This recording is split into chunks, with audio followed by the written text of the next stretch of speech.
الحمدللہ الذی بنعمتہ تتم الصالحات وبفضلہ تتحقق الغایات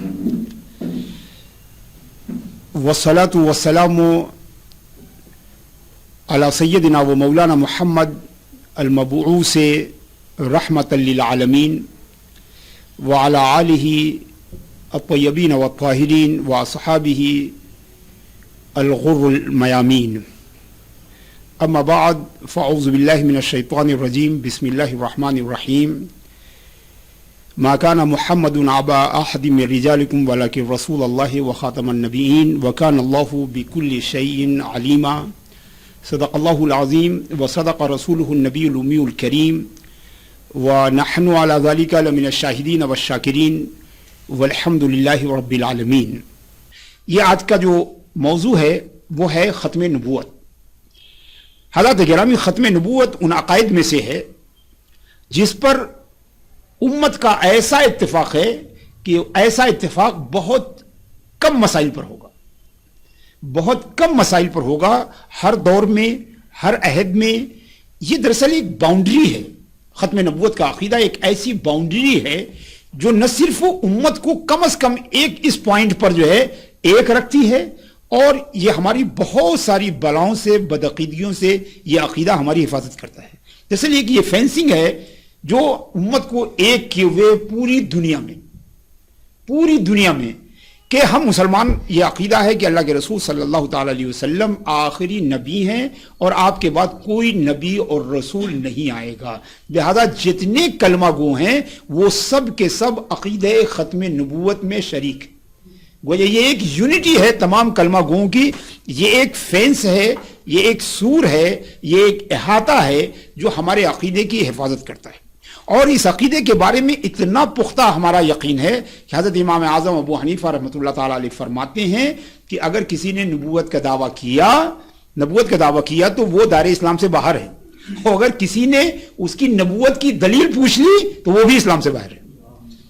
یعنی اگر نبوت کی دلیل پوچھ لی، اس کی دلیل کون پوچھتا ہے؟ جو اس پاسبلٹی کو مانتا ہے، جو پاسبلٹی کو مانتا ہے وہی تو دلیل پوچھے گا نا، وہی تو دلیل پوچھے گا۔ کوئی ہم سے پوچھتا ہے کہ سب جو ہے اس وقت دن تو نہیں ہے، اس کے بارے میں کوئی نہیں پوچھتا، چونکہ سب کو یقین ہے کہ اس وقت رات ہے، لہذا دن کی دلیل اس وقت کوئی نہیں مانگے گا۔ اور اگر کوئی دن کی دلیل اگر مانگتا ہے تو اس کا مطلب یہ ہے کہ اسے رات کے ہونے پر پورا یقین نہیں ہے۔ لہذا امام ابو حنیفہ فرماتے ہیں کہ اگر کسی نے مدعی نبوت سے دلیل مانگی تو اسی وقت وہ کافر ہو جائے گا۔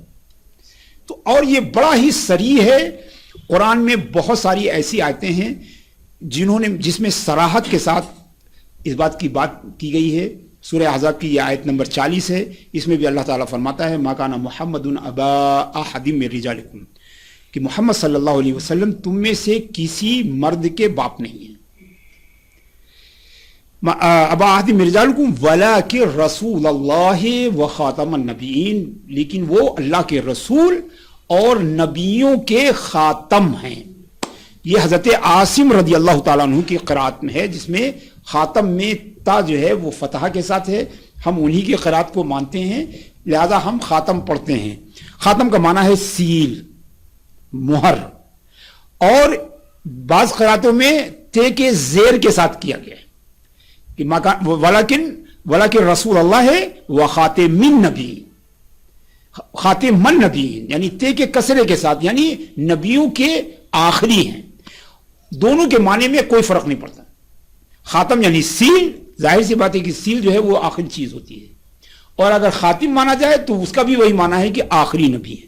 امام عاصم کے قرات جس کے ہم لوگ متبع ہیں اس میں خاتم ہے، اور یہ دونوں، اور ہم جانتے ہیں کہ یہ دونوں قراتیں یا جو قرات سبع ہے یہ سب کے سب منزل من اللہ ہے، سب کے سب منزل من اللہ ہے۔ اسی لیے قرات میں دو آ گئی کہ اگر جو سمجھتا ہے کہ سیل ہونا جو ہے یہ آخری ہونے کے لیے دلیل ہے تو وہ اس کو مان لے، جو نہیں مانتا اس کو وہ زیر والے کو مان لے، مگر معنی میں کسی کو اختلاف کرنے کی گنجائش رکھی جائے، یعنی لفظ میں اختلاف رکھ کر یہ معنی کے اختلاف کی پاسبلٹی کو ختم کر دیا گیا۔ تو یہاں پر مراد ہے کہ وہ اللہ کے رسول اور خاتم النبیین ہے۔ یہ بالکل واضح ہے، کلیئر ہے کہ اللہ کے رسول آخری نبی ہیں اور آپ کے بعد جو ہے کوئی نبی نہیں آئے گا۔ ایسی بھی آتے ہیں جس میں لفظ خاتم یا خاتم کا ذکر تو نہیں آیا ہے، مگر وہ اپنے معنی کے اعتبار سے اس بات پہ دلالت کرتی ہے کہ اللہ کے رسول صلی اللہ علیہ وسلم آخری نبی ہیں۔ اللہ تعالیٰ فرماتا ہے قل یا ایھا الناس انی رسول اللہ الیکم جمیعا، کہ آپ کہہ دیجئے کہ اے لوگو، اے مکن سے نہیں، اے مدینے والے نہیں، اے عرب نہیں، اے مسلمان نہیں، یا ایھا الناس، اے کائنات کے تمام لوگوں، انی رسول اللہ علیکم جمیعا، میں تم سب کے پاس اللہ کا رسول بنا کر بھیجا گیا ہوں۔ لہذا اب کسی کی ضرورت نہیں، جب وہ سب کے رسول ہیں، جب وہ سب کے رسول ہیں تو اب کسی رسول کی ضرورت نہیں ہے۔ حضرت موسیٰ بنو اسرائیل کے رسول تھے، لہذا غیر بنو اسرائیل کو رسول کی ضرورت تھی۔ حضرت عیسیٰ بنو اسرائیل کے رسول تھے، حضرت سلیمان بنو اسرائیل کے رسول تھے، حضرت ابراہیم علیہ السلام اپنے عہد کے لوگوں کے لیے رسول تھے، لہذا دوسرے رسولوں کی ضرورت تھی۔ چونکہ آپ صلی اللہ علیہ وسلم تمام انسانوں کے لیے رسول ہیں، لہذا کسی دوسرے رسول کی ضرورت نہیں ہے۔ اللہ تبارک و تعالیٰ فرماتا ہے وَمَا أَرْسَلْنَاكَ إِلَّا كَافَّةً لِلنَّاسِ بَشِيرًا وَنَذِيرًا، اے رسول میں نے آپ کو ساری انسانیت کے لیے ڈرانے والا اور خوشخبری سنانے والا بنا کر بھیجا۔ یعنی جب آپ کو سب کے لیے بنا دیا تو اب کسی اور کی ضرورت نہیں ہے۔ اب یہی تو ہوتا ہے نا، جب آپ سب کے لیے ہیں تو اس کا ایک معنی یہ بھی ہے کہ آپ آخری نبی ہیں اور آپ کے بعد کوئی نبی نہیں ہوگا۔ اللہ تعالیٰ فرماتا ہے ما اصابک من حسنۃ فمن اللہ وما اصابک من سیئۃ فمن نفسک وارسلناک للناس رسولا، اور ہم نے آپ کو سارے انسان کے لیے رسول بنا کر بھیجا، لہذا آپ کوئی اسکوپ نہیں ہے، کوئی گنجائش نہیں ہے، کوئی جگہ نہیں ہے، کسی رسول کو اب آنا نہیں ہے۔ یہ آیت بھی اپنے معنی میں جو ہے ختم نبوت کی طرف اشارہ کرتی ہے۔ اللہ تبارک و تعالیٰ ارشاد فرماتا ہے وَمَا أَرْسَلْنَاكَ إِلَّا رَحْمَةً لِّلْعَالَمِينَ، اور رحمت، ہدایت اور رسالت کی رحمت سب سے بڑی رحمت ہوتی ہے، لہذا اللہ کے رسول صلی اللہ تعالیٰ علیہ وسلم ساری کائنات کے لیے جو ہے رحمت ہیں، لہذا اب کسی آسمانی رحمت کی کسی انسان کو حاجت نہیں ہے ہدایت اور تعلیم کے سلسلے میں۔ بعض قرآن کی آیتیں اور ہیں جو دین کی اکملیت کا جو کنسپٹ دیا گیا ہے، دین کے پرفیکٹ ہونے کا کنسپٹ دینے والی ساری آیتیں اگر آپ غور کریں تو یہ ختم نبوت کی بھی دلیل ہے، جو دین کو مکمل قرار دیتی ہیں۔ الیوم اکملت لکم دینکم واتممت علیکم نعمتی، تو دین کی تکمیل کا مطلب کیا ہوا؟ اب نبوت اور رسالت کی تکمیل ہو گئی، اس لیے کہ دین کیسے مکمل ہوگا؟ رسالت کی تکمیل سے، رسالت مانے میسج، رسالت کی تکمیل سے، نبوت کی تکمیل سے دین تکمیل ہوگا، اور جب دین تکمیل ہو گیا، کمپلیٹ ہو گیا، پرفیکٹ ہو گیا، لہذا اب کسی نبی اور رسول کی آیت، یہ آیت بھی علماء فرماتے ہیں کہ اس طرح قرآن میں 100 ایسی آیتیں ہیں جو اشارت النص اور اقتضاء النص کے مطابق جو ہے ختم نبوت پر دلالت کرتی ہیں، یعنی ڈائریکٹ اس میں آپ کو خاتم النبی نہیں کہا گیا ہے، مگر جو معنی بیان کیے گئے ہیں اس معنی کا تقاضا اور اس معنی کا اشارہ یہ ہے کہ آپ آخری نبی ہیں اور آپ کے بعد کوئی نبی نہیں آئے گا۔ یہ ساری آیتیں اسی میں سے ہیں۔ آپ دیکھیے اللہ تعالیٰ ہم سے قرآن میں ایک اور دیکھیں کہ ہم سے پچھلی کتابوں پر ایمان لانے کے لیے کہا گیا ہے، مگر اگلی کتاب پر ایمان لانے کے لیے نہیں کہا گیا ہے۔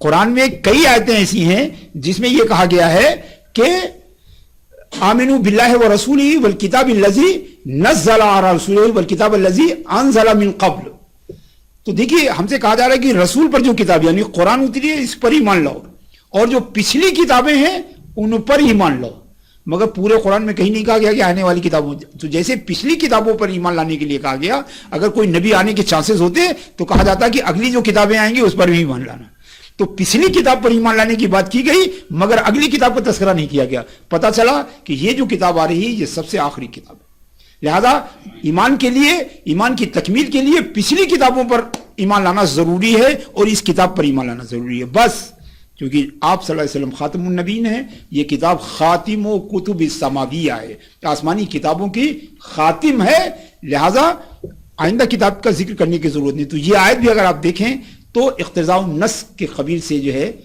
یہ ختم نبوت پر دلیل ہے، اور اس طرح علماء نے کہا ہے کہ 100 سے زیادہ ایسی آتے ہیں جو مختلف انداز میں اس بات کی دلالت کرتی ہیں، وضاحت کرتی ہیں جی کہ آپ صلی اللہ علیہ وسلم آخری نبی اور رسول ہیں. اور سب سے بڑی بات ہے کہ سورہ احزاب کی وہ آیت 40 جو ہے کہ خاتم النبیین براہ راست کہا گیا ہے. لہذا اب اگر خاتم کا معنی چاہے آپ آخری مانیے، چاہے خاتم کا معنی سیل مانیے، ہر صورت میں آپ صلی اللہ علیہ وسلم آخری نبی ہی ہوتے ہیں. یعنی فرق کیا ہوتا ہے؟ یعنی خاتم آپ ختم کرنے والے ہیں، اور خاتم کا مطلب آپ کے ذریعے ختم کر دی گئی.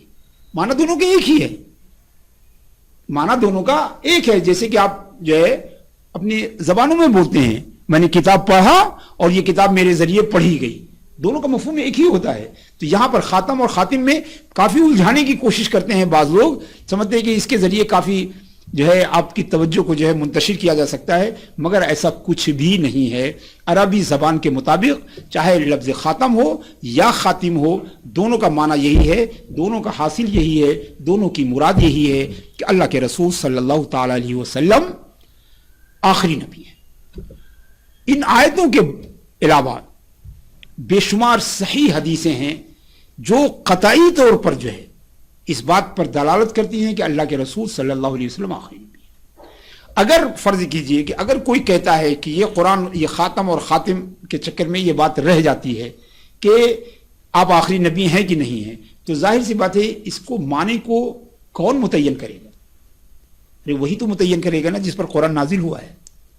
یا کوئی ہندوستانی اور پاکستانی اور ایرانی اور بہاری اور اتر پردیش کا اور راجستھان کا طے کرے گا؟ ابھی جس پر قرآن اللہ کے تبارک تعالیٰ نے اللہ کے رسول صلی اللہ علیہ وسلم کی 3 ذمہ داری دی ہے. پہلی تو یہ ہے کہ اللہ کی کتاب کو لوگوں تک پہنچانا، وَيُعَلِّمُهُمُ الْكِتَابَ وَالْحِكْمَةَ، اور اس کتاب کو پڑھانا بھی.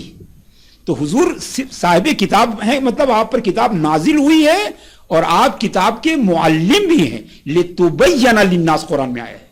یہ کتاب اس لیے اتاری گئی ہے کہ آپ اس کا بیان کر دیجئے، آپ اس کی شرح کر دیجئے. تو اللہ کے رسول صلی اللہ تعالی علیہ وسلم ہی طے کریں گے کہ الحمدللہ کا کیا معنی ہے اور خاتم النبیین کا کیا معنی ہے. اگر ان کی طرف سے اگر کوئی بیان آ جائے تو وہ معنی بالکل کلیئر ہو جاتا ہے، اور اس میں کسی حالانکہ یہ لفظ بھی کلیئر ہے. میں تو کہتا ہوں کہ جس کو ذرا سی بھی عربی آتی ہے، جس کو ذرا سی بھی عربی آتی ہے وہ اس بات کو جانتا ہے کہ عربی زبان میں کبھی کبھی تو اس میں فاعل ہی جو ہے طابق اور طابق دونوں ایک ہی معنی میں آتے ہیں. خاتم اور خاتم عربی زبان میں ایک ہی معنی میں آتے ہیں. عربی کی سینکڑوں ڈکشنریاں ہیں، کسی ایک میں ایسا کوئی معنی ذکر نہیں ہے جس میں یہ گنجائش نکالی جا سکے کہ آپ صلی اللہ علیہ وسلم کے بعد کوئی اور نبی آ سکتا ہے. تو سوال یہ کہ یہ قرآن میں اترا، عربی میں اترا ہے. اِنَّا أَنزَلْنَاهُ قُرْآنًا عَرَبِيًّا، اللہ تعالیٰ فرماتا ہے کہ میں نے قرآن عربی میں اتارا ہے. تو قرآن کے معنی اگر آپ طے کریں گے تو جس پر نازل ہوا ہے یا تو وہ بتائے، یا جس زبان میں نازل ہوا ہے وہ زبان بتائے، یا جن کے درمیان نازل ہوا ہے وہ لوگ بتائیں. تو گویا قرآن کے معنی صرف انہی 3 ذریعے سے طے ہو سکتے ہیں کہ عربی زبان اس معنی کو بتائے. تو میں آپ کو کہہ رہا ہوں کہ دنیا بھر کی جتنی ڈکشنریاں ہیں قدیم اور جدید، شاید دنیا کی کسی زبان میں جو ہے لیکسیکون کا اتنا بڑا ذخیرہ نہیں نکلے گا جتنا بڑا عربی زبان میں. عربی زبان میں 15 اور 20 جلدوں کی ڈکشنری ہونا بالکل ایک نارمل سی بات ہے. چونکہ زبان بڑی ہے، اس میں مفردات بہت زیادہ ہیں، اس میں جو ورڈ ہیں وہ بہت زیادہ ہیں، تو اس لیے ڈکشنری بھی بڑی ہوتی ہے. ساری ڈکشنری کو اکٹھا کر لیجئے، آپ کو کوئی عربی زبان کی ڈکشنری ہزاروں ہزار میں سے یہ نہیں کہتی کہ صاحب اس معنی میں ذرا سی بھی گنجائش ہے کہ آپ کے بعد کوئی نبی آ سکتا ہے. پھر صاحب قرآن، جن پر قرآن نازل ہوا ہے، جنہیں قرآن کے معنی کو بیان کرنے کے لیے اللہ تعالیٰ نے اتھرائز کیا ہے، لِتُبَيَّنَ لِلنَّاسِ، تاکہ آپ بتا دیں اس کا معنی لوگوں کو. کہا گیا وَيُعَلِّمُهُمُ الْكِتَابَ وَالْحِكْمَةَ، تاکہ وہ کتاب کے معلم ہیں، وہ کتاب کے معلم ہیں. ان کی احادیث کے ذریعے طے ہو کہ بھئی اس میں گنجائش ہے کہ نہیں ہے. اور تیسرا یہ ہے کہ ان اقوال کے ذریعے طے ہو، ان اقوال کے ذریعے جو جن کے درمیان میں قرآن نازل ہوا، صحابہ کرام رضوان اللہ تعالی علیہم اجمعین، وہ فیصلہ کریں گے کہ بھئی اللہ کے رسول نے جب یہ آیت اتری تو اس آیت کو آپ نے کیسے ایکسپلین کیا، کس طور پر اس کی شرح بیان کی. تو ہم یہ دیکھتے ہیں کہ ان تینوں جہت سے اس لفظ خاتم النبیین کا ایک ہی معنی ہے کہ آپ صلی اللہ تعالی علیہ وآلہ وسلم آخری نبی و رسول ہیں. بعض لوگ اس میں شبہ نکالتے ہیں کہ نبی کا کہا گیا ہے، خاتم النبیین کہا گیا ہے، مگر خاتم المرسلین تو نہیں کہا گیا ہے. تو یاد رکھیے یہ بالکل بے بنیاد سوال ہے، اس لیے کہ نبی جو ہے وہ عام ہے اور رسول خاص ہے. تو جو رسول ہوگا وہ نبی ہوگا، لیکن جو نبی ہوگا وہ رسول ہو یہ ضروری نہیں ہے. بعض انبیاء ایسے ہیں کہ جو رسول نہیں ہیں، نبی ہیں. تو نبی عام ہے اور رسول خاص ہے. میں اگر آپ سے کہوں کہ منور صاحب اس گھر میں نہیں ہیں، تو آپ یہ جملہ نہیں کہہ سکتے کہ اس گھر میں نہیں ہے مگر گھر کے فلاں کمرے میں ہیں، چونکہ جب نفی ہوئی کہ وہ گھر میں نہیں ہے تو اس کا مطلب گھر کے کسی کمرے میں نہیں ہے. لیکن اگر میں یہ کہوں کہ اس کے ڈرائنگ روم میں نہیں ہے تو ہو سکتا ہے کہ بیڈ روم میں ہوں. تو مطلب کمرے کی اگر ہم نفی کرتے ہیں تو گھر کی نفی نہیں ہوتی، لیکن اگر گھر کی نفی کرتے ہیں تو کمرے کی نفی ہو جاتی ہے، اس لیے کہ گھر جو ہے وہ عام ہے، کمرہ خاص ہے. اسی طرح نبی جو ہے یہ عام ہے اور رسول خاص ہے. اگر کہہ دیا گیا کہ آپ آخری نبی ہیں تو اس کا لازمی معنی یہ بھی ہوا کہ آپ آخری رسول بھی ہوں گے. اس لیے ایسا تو ہو سکتا ہے کہ اگر کہا جاتا کہ آپ آخری رسول ہیں تب گنجائش بچتی کہ ہو سکتا ہے کہ اب رسول آپ کے بعد کوئی نہ آئے مگر نبی آ سکتا ہے، اس لیے کہ ماضی میں بھی بہت سے انبیاء ہوئے ہیں جو رسول نہیں تھے. اسی لیے اللہ تعالیٰ نے خاتم المرسلین نہیں کہا بلکہ خاتم النبیین کہا ہے تاکہ یہ راستہ بھی کھلنے نہ پائے. تو کوئی کسی بھی طرح کی کوئی گنجائش نہیں نکلتی ہے. میں نے چند حدیثیں کلیکٹ کی ہیں، صحیح حدیثیں، جن کا ترجمہ بھی آپ کو سنا دوں تاکہ لِتُبَيَّنَ لِلنَّاسِ کہ اے رسول صلی اللہ علیہ وسلم آپ اس کو لوگوں تک کو بیان کر دیجئے کہ اس کا معنی کیا ہے. اللہ کے رسول صلی اللہ تعالی علیہ وسلم فرماتے ہیں ان مثلی و مثل الانبیاء من قبلی، میری مثال اور مجھ سے پہلے کے انبیاء کی مثال کمثل رجل بنا بیتن، ایسی مثال ہے جیسے کسی انسان نے ایک مکان بنایا، فاحسنہ واجملہ، اس نے بڑا ہی خوبصورت بڑا ہی دیدہ زیب جو ہے وہ مکان بنایا، الا موضع لبنۃ من زاویۃ، مگر اس پورے گھر کو پورا مکمل کر دیا مگر ایک کنارے کا ایک اینٹ جو ہے وہ باقی چھوڑ دی اس نے. تو لوگ اس خوبصورت گھر کو دیکھتے ہیں، یطوفون بہ، اس گھر کا چکر لگاتے ہیں، ویعجبون لہ، اور اسے پسند کرتے ہیں اور کہتے ہیں حلا وضعت هذه اللبنہ، اتنے خوبصورت گھر میں اتنے دیدہ زیب مکان میں یہ ایک اینٹ چھوڑ کیوں دی گئی ہے، یہ ایک اینٹ جو ہے وہ لگانے سے روک کیوں دی گئی ہے. اللہ کے رسول فرماتے ہیں انا اللبنہ، میں وہ آخری اینٹ ہوں جو بیت نبوت کو مکمل کرتا ہے، جو نبوت کے گھر کی تکمیل کرتا ہے. اللہ کے رسول فرماتے ہیں وَأَنَا اللَّبِنَا، میں وہ اینٹ ہوں، وَأَنَا خَاتَمُ النَّبِيِّينَ، اور میں آخری نبی ہوں. امام بخاری نے اسے روایت کی ہے. یعنی اب آپ تصور کیجیے، اب اس کے بعد قرآن کی وہ آیت اور صحیح بخاری کی یہ حدیث، میرے خیال میں اس سے بھی یہ دو چیزیں ہو جائیں تو تمام امکانات جو ہے وہ ختم ہو جاتے ہیں. اللہ کے رسول صلی اللہ تعالی علیہ وسلم فرماتے ہیں، طویل حدیث ہے، لا تقوم الساعة حتى تلحق قبائل من امتی بالمشرکین وحتى يعبدوا الاوثان وانه سيكون في امتی 30 كذابون. قیامت قائم ہونے سے پہلے میری امت میں 30 جھوٹے مدعی نبوت ہوں گے، 30 جھوٹے مدعی نبوت ہوں گے. تو یعنی یہ بھی اللہ کے رسول نے بتا دیا کہ ہوں گے بھی، مطلب یہ بھی پرابلم نہیں ہے کہ آخر کہاں سے آ گئے یہ، تو یہ ان کو تو ہونا ہی ہونا تھا. تو اللہ کے رسول فرماتے ہیں کہ 30 کذابون کلہم یزعم انہ نبی، ان میں سے ہر ایک اس بدگمانی میں رہے گا کہ وہ نبی ہے. آپ فرماتے ہیں وَأَنَا خَاتِمُ النَّبِيِّينَ لَا نَبِيَّ بَعْدِي، لیکن میں آخری نبی ہوں اور میرے بعد کوئی نبی نہیں. یعنی آپ تصور کیجئے کہ ایک موضوع کے لیے اتنی ساری حدیثیں تاکہ ہر طرف سے اس کا احاطہ کیا جا سکے.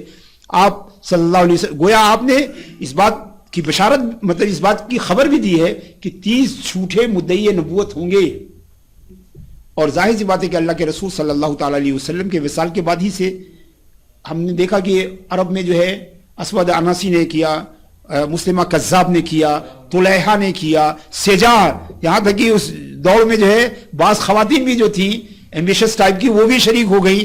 سجا نے کیا، پھر ایک نبی نے دوسرے نبیہ سے شادی بھی کر لی تاکہ نبوت جو ہے وہ مستحکم ہو جائے. وہ نہیں جانتے کہ نبوت اللہ کی طرف سے ہوتی ہے، وہ زمین میں کوئی بنانے والی چیز نہیں ہوتی ہے. اس نے یہ سمجھا کہ نبی کا مطلب یہ ہوتا ہے کہ جو بہت پرتاثیر کلام کہے، پرتاثیر کلام کہے تو مسلمہ نے جو ہے وہ اس نے بھی قرآن کی طرح کچھ آیتیں جو ہے بنانے کی کوشش کی جو بے حد مضحکہ خیز ہے. اس میں سے اس نے کہا تھا کہ الفیل و ملفیل،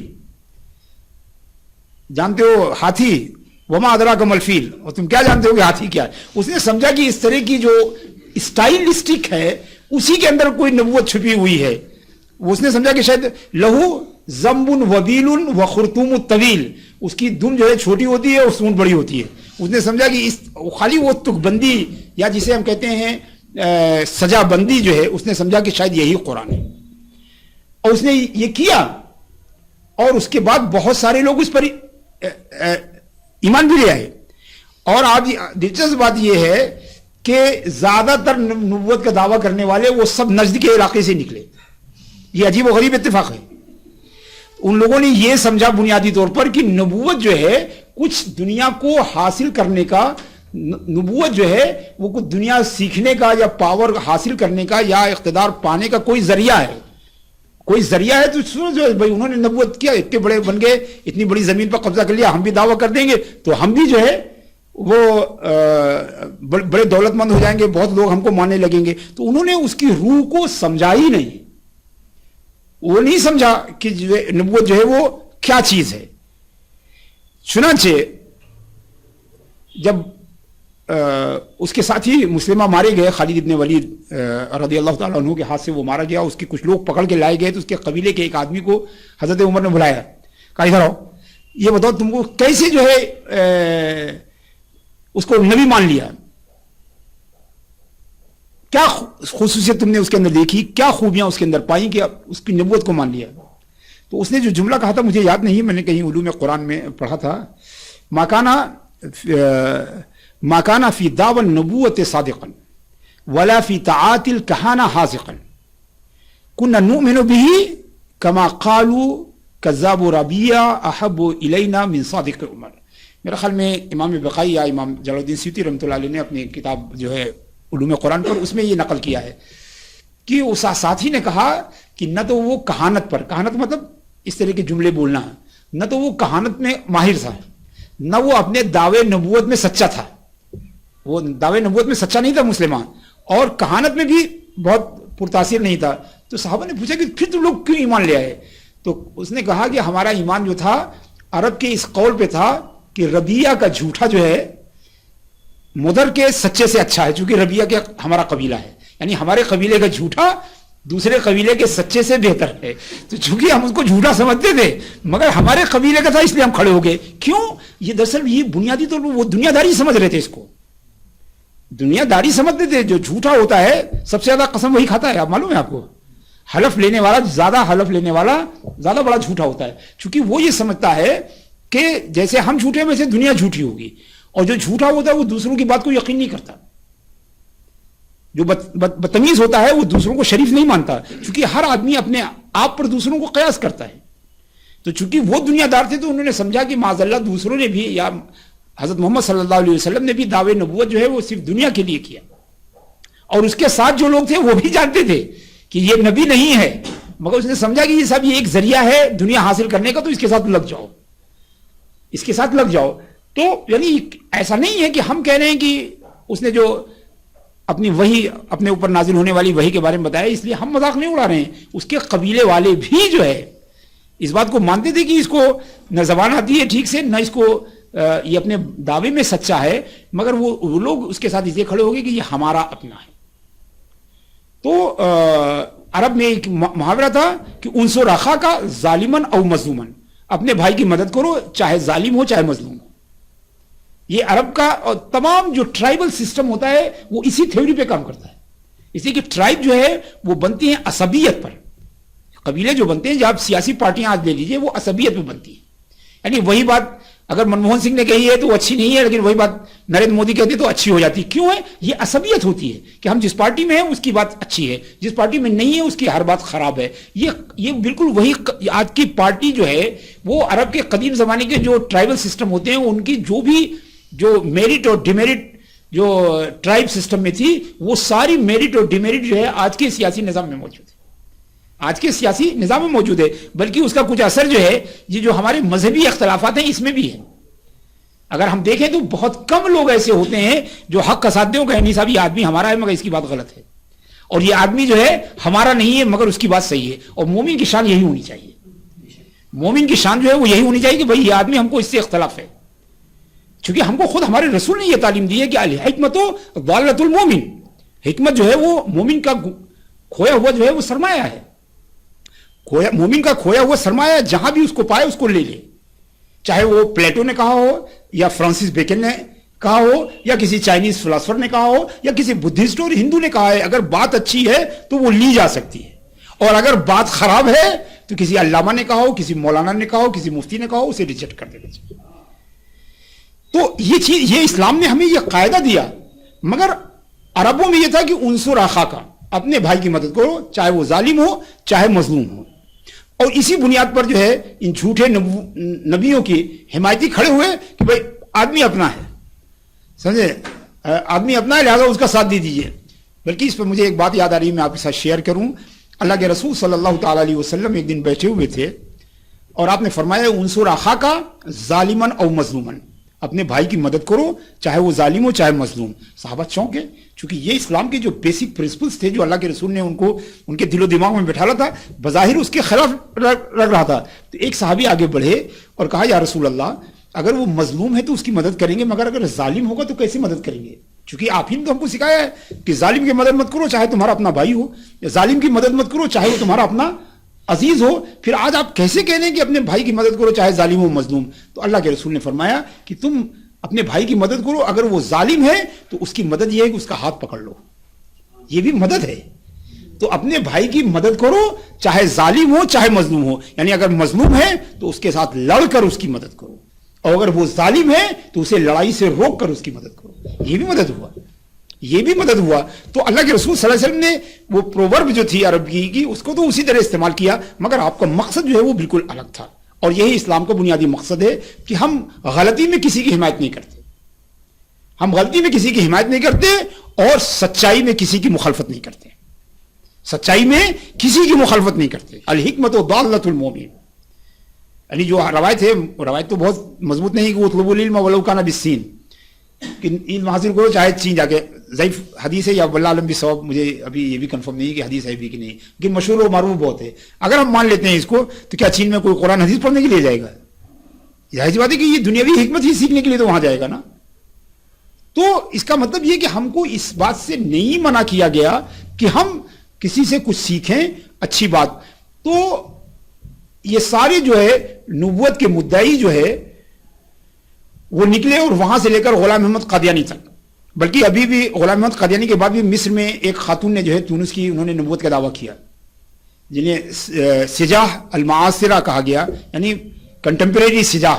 جو سجاح اس زمانے کی تھی، کہا گیا یہ کنٹمپریری سجاح ہے، اس کا معنی کچھ اور تھا. ایسے سوڈان میں، تونس میں، مصر میں، اور جو مشہور ہوئے جن کے فرقے چلے ان میں 3 بڑے نام آئے، قادیانی، بابی اور بہائی. ان تینوں نے نبوت کا دعویٰ کیا. قادیانی جو ہے وہ صرف نبوت کے دعوے تک رہ گئے، انہوں نے امامت سے شروع کیا اور نبوت تک ختم ہوئے. مگر باب اللہ اور بہائی جو ہے، بہاؤدین حسین جو ہے، انہوں نے اور آگے چھلانگ لگائی اور نبوت تک وہ رکے نہیں رہے. ظاہر سی بات ہے کہ نبوت کا دعویٰ کرنے والے کو خدائی دعویٰ کرنا بہت مشکل کام نہیں ہے، آپ سمجھتے ہیں. خدائی، چنانچہ ان دونوں نے بعد میں خدائی دعویٰ بھی کیا، سمجھے. تو یہ سب کے سب جو ہے، اور یہی وجہ ہے کہ آپ دیکھیں کہ امت میں کبھی بھی ایسا اتفاق دیکھنے کو نہیں ملا جیسا کہ ان تینوں جو ہے، یہ 18ویں 19ویں صدی کے وہ بھی تھے اور یہ تو 20ویں صدی کے ہوئے قادیانی، مگر امت نے جس طرح اتحاد و اتفاق کا مظاہرہ ان تینوں مدعیان نبوت کے تکفیر میں کیا، شاید کسی بات پر پچھلے 1000 سال میں امت کا اتفاق نہیں ہوا. اس سے اندازہ لگائیے کہ ختم نبوت کا عقیدہ کتنا مضبوط اور مستحکم ہے کہ 1000 سال میں امت محمدیہ جو اس میں صالح اور طالح دونوں طرح کے لوگ ہیں، کبھی بھی کسی بات پر اس طرح متفق نہیں ہوئے کہ جس طرح بابی، بہائی اور قادیانیوں کے دائرہ اسلام سے اخراج پر ہوئے. یہاں تک کہ 1974 میں کسی جلسے میں ان کو دین سے باہر نکالا گیا، بلکہ پاکستان کی پارلیمنٹ میں جو ہے انانیمسلی قرارداد پاس ہوئی کہ قادیانی جو ہے غیر مسلم اقلیت ہے.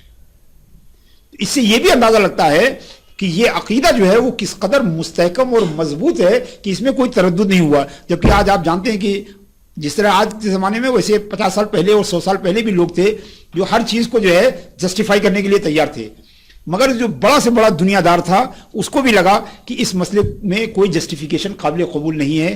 چنانچہ امت کے چاہے وہ دیندار طبقے ہوں یا بے دین طبقے ہوں، شدت پسند ہو یا غیر شدت پسند ہو، تصوف پسند ہو یا غیر تصوف پسند ہو، ساری امت 1000 سال میں کسی بھی مسئلے پر اکٹھا نہیں ہوئی جتنا کہ اس پر اکٹھا ہوئی ہے. شاید صلاح الدین ایوبی رحمۃ اللہ تعالیٰ علیہ کے ذریعے کروسیڈ جو ویریئر تھے، انویڈر، ان کو بھگانے پر امت کا اتفاق ہوا تھا، اور اس کے بعد جو ہے قادیانیوں کو اسلام سے باہر نکالنے پر، ان کو عرب سے باہر نکالنے پر اتفاق ہوا تھا، اور قادیانیوں کو اسلام سے باہر نکالنے پر امت کا اتفاق ہوا. میرے اپنے ناقص مطالعے کے مطابق اس دو مسئلے کے علاوہ 1000 سال تاریخ میں کبھی بھی امت کا ایسا اجماع اور اتفاق کسی بات پر نہیں.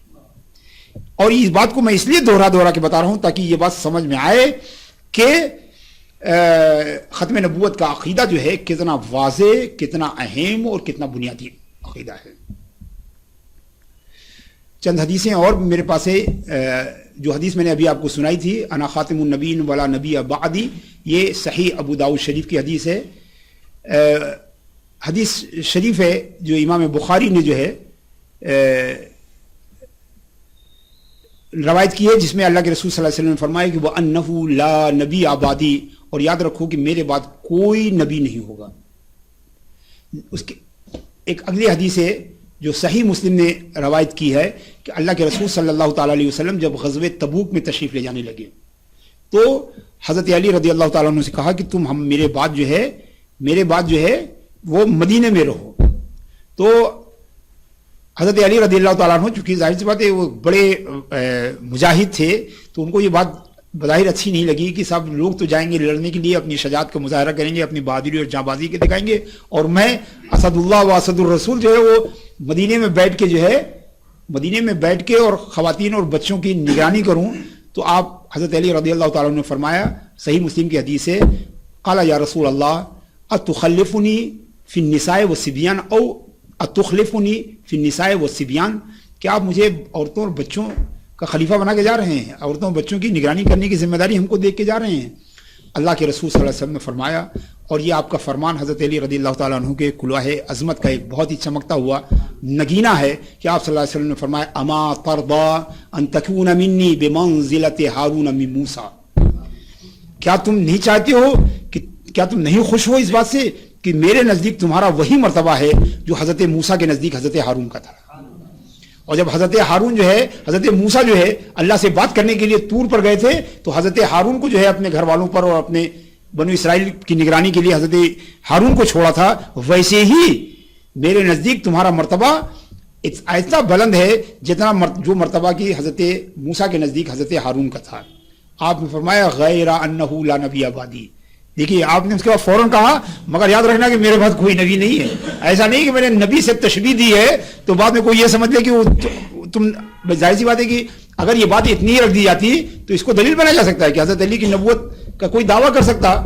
حضرت علی سے معاذ اللہ تو ایسا کوئی خطرہ نہیں تھا، مگر علی کا نام لینے والوں سے خطرہ تھا کہ کہتے صاحب کو اللہ کے رسول نے کہا کہ وہ جس طرح حضرت موسیٰ کی بارگاہ میں حضرت ہارون کو جو مقام ہے وہی جو ہے حضرت علی کا مقام ہے. تو حضرت موسیٰ کے بعد نبوت حضرت ہارون کو ملی تھی، لہذا رسول اللہ کے بعد حضرت علی کو ملے گی. لہذا اللہ کے رسول نے اس وہم کے دروازے کو بند کرنے کے لیے فرمایا کہ غیرہ، مگر ایک فرق یہ ہے تم ویسے ہی ہو جیسے موسیٰ کے بارگاہ میں ہارون تھے، ویسے ہی تم میری بارگاہ میں ہو، مگر ایک فرق ہے غیر انہ لا نبی بعدی، میرے بعد کوئی نبی نہیں. جید علاوہ حدیث شریف میں جو کیوں کہا گیا خاتم، کیوں کہا گیا خاتم، اگر کہہ دیا جاتا تو ذرا سا اور کلیئر رہتا کہ خاتم کیوں کہا گیا. دراصل اللہ کے رسول صلی اللہ تعالیٰ علیہ وسلم کے تمام سیرت نگار اور بے شمار صحیح حدیثیں ہیں کہ آپ کے بائیں شانے کے اوپر نبوت کے ختم نبوت کی مہر تھی. اس کی طرف اشارہ کرنے کے لیے خاتم کے بجائے خاتم کہا گیا، جبکہ معنی دونوں کا ایک ہی ہے. اور اس کے بارے میں بے شمار جو ہے وہ احادیث ہیں جس میں جو ہے بے شمار جو ہے احادیث ہیں اس موضوع کے اوپر جو ہے. اب وہ جو نشانی تھی, جو مہر تھی, اس کے بارے میں الگ الگ صحابہ نے جس کی جو رویت تھی اس نے اس طرح بیان کیا. بعض لوگوں نے کہا کہ وہ بالکل کبوتر کے انڈے کی طرح تھا, اور اس کے چاروں طرف جو ہے وہ شامہ تھے, یعنی مسا جیسا تھا جس میں بال اگے ہوئے تھے, اور وہ بالکل نمایاں سا دکھتا تھا. بعد میں اس سے چھوٹا قرار دیا ہے. اتفقت الاحادیث الثابتہ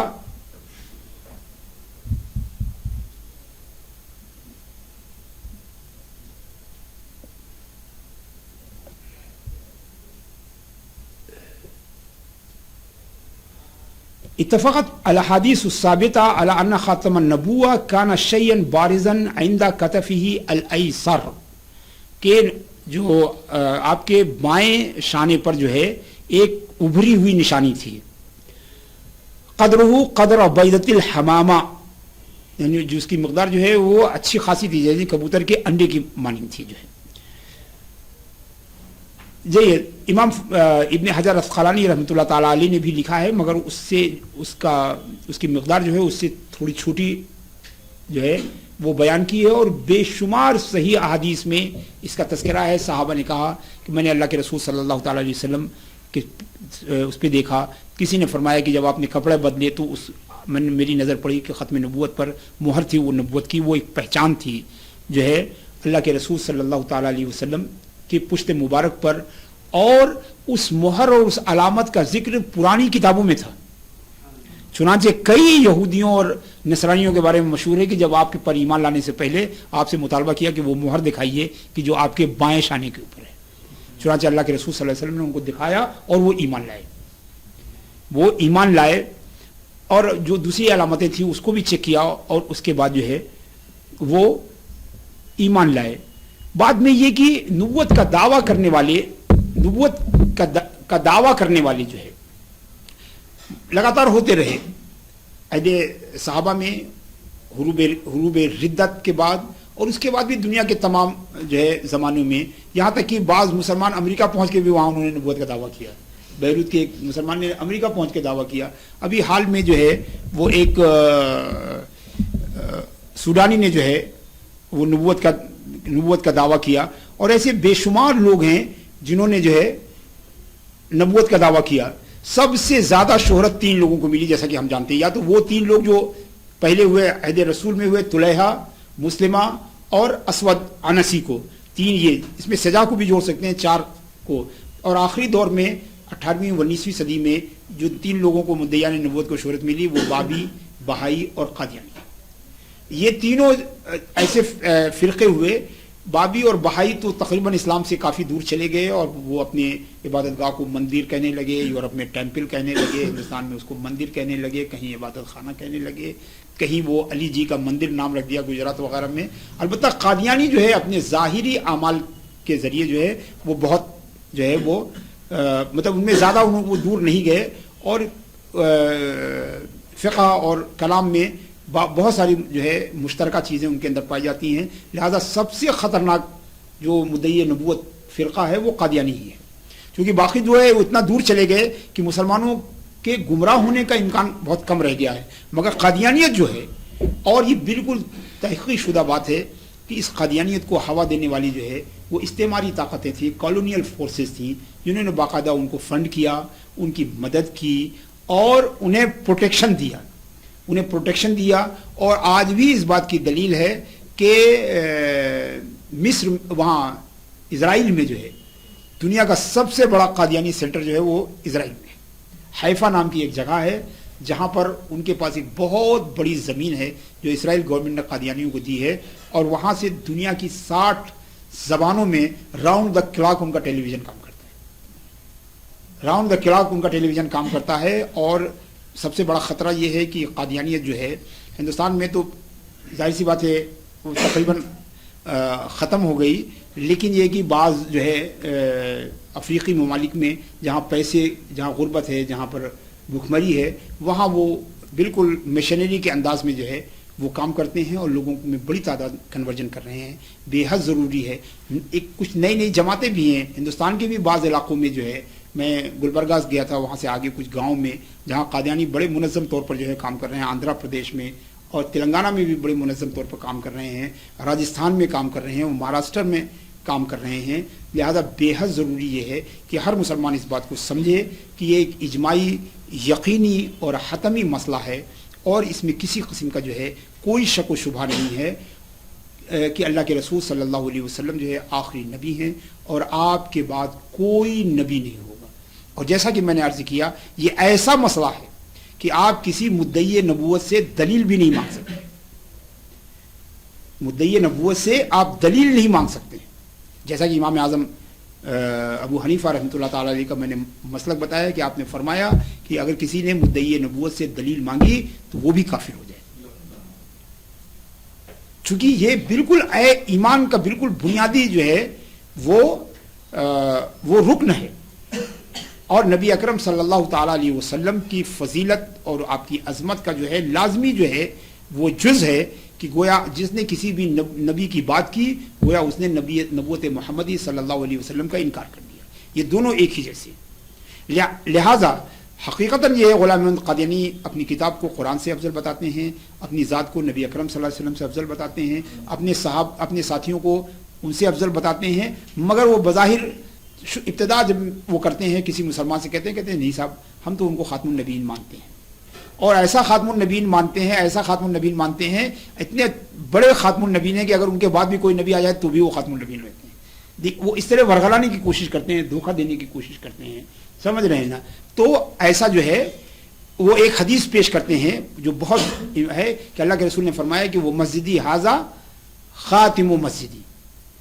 تو کیا اس کے بعد مسجد نہیں بنی؟ اس کے بعد مسجد نہیں بنی.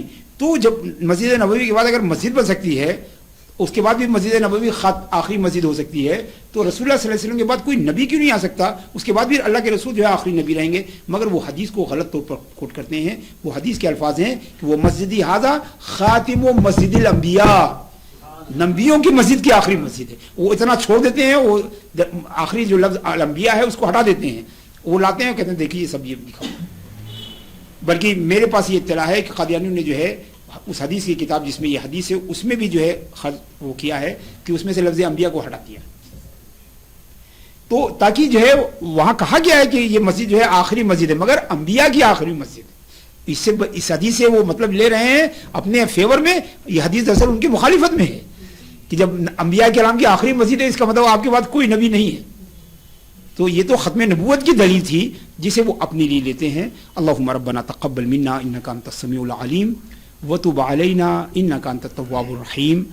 اور حضرات گرامی آخر میں یہ بھی کہ اسی موضوع سے ملحق یہ بھی موضوع ہے کہ جو آج کل جو ہے یہ مہدیویت کے جو دعوے دار ہیں وہ بھی دراصل ختم نبوت کے عقیدے کے خلاف ہیں.